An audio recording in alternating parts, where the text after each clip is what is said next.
Mobile लेने के लिए आए तो दुकान का नाम क्या है भैया? Bihar electronics and mobile shop, चौक दूसरी बैंक ऑफ इंडिया के बगल। तो दोस्तों यहाँ पे मोबाइल लेने आए हैं।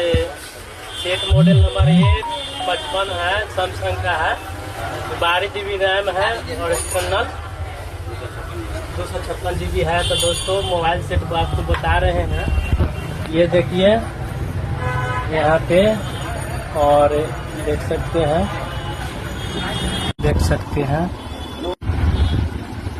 सकते हैं दोस्तों रियली में देख मोबाइल लेने आए हैं फ्रेंड, तो प्लीज सपोर्ट कीजिए, ढेर सारा प्यार। दुकान देख सकते हैं, कितना बढ़िया बढ़िया दुकान है, में सामान है। देखिए यहाँ से ये कितना बिजोड़ है, देख सकते हैं।